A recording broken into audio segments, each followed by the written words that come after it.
Petrol diesel పై excise డ్యూటీని రూ. 2 చొప్పున పెంచుతున్నట్లు కేంద్ర ప్రభుత్వం ఏప్రిల్ 7న ప్రకటించింది.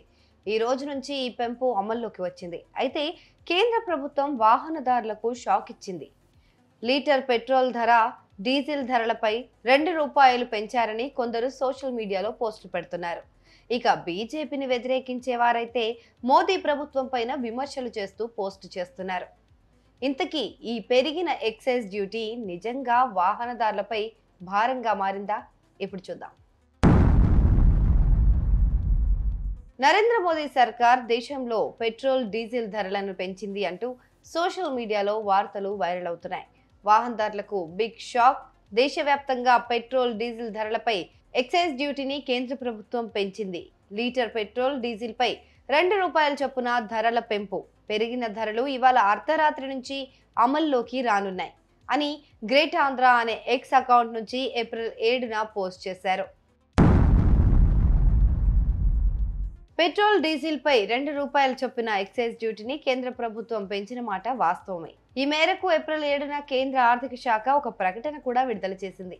ఈ రూ. 2 పెంపుతో నేటి నుంచి పెట్రోల్ పై రూ. 13, డీజిల్ పై రూ. 10 ఎక్సైజ్ డ్యూటీని ప్రభుత్వం వసూలు చేస్తోంది. అయితే ఈ పెరిగిన రూ. 2 భారం కస్టమర్ల పైన పడ్డం లేదు. ఎక్సైజ్ డ్యూటీ పెంపు కారణంగా రీటైల్ ధరలు పెరగవని, పెరిగిన ఎక్సైజ్ డ్యూటీని చమురు కంపెనీలే భరిస్తాయని ministry of petroleum and natural gas X ద్వారా ప్రకటించింది. ఇక పెట్రోల్, డీజిల్ ధరల పెంపు గురించి సంబంధిత కీవర్డ్స్ ఉపయోగించి గూగుల్లో సెర్చ్ చేయగా పలు నేషనల్ మీడియాలు రాసిన వార్తలు కనిపించాయి. పెట్రోల్, డీజిల్ పైన రూ. 2 ఎక్సైజ్ డ్యూటీ పెరిగినా రీటైల్ ధరల్లో మాత్రం ఎలాంటి మార్పు లేదని ఎన్డీటీవీ వార్త రాసింది. ఇదే రకమైన వార్తను సిఎన్బిసి టీవీ 18 కూడా ప్రచురించింది. అలాగే ఎకనామిక్ టైమ్స్ కూడా ఒక వార్తను పబ్లిష్ చేసింది. అయితే ఇదే సమయంలో కేంద్ర ప్రభుత్వం వంట గ్యాస్ ధరను కూడా పెంచింది. డొమెస్టిక్ సిలిండర్తో పాటు ఉజ్వల పథకం సిలిండర్ పై కూడా రూ. 50 పెంచింది. ఈ భారాన్ని మాత్రం వినియోగదారులే భరించాల్సి ఉంటుంది.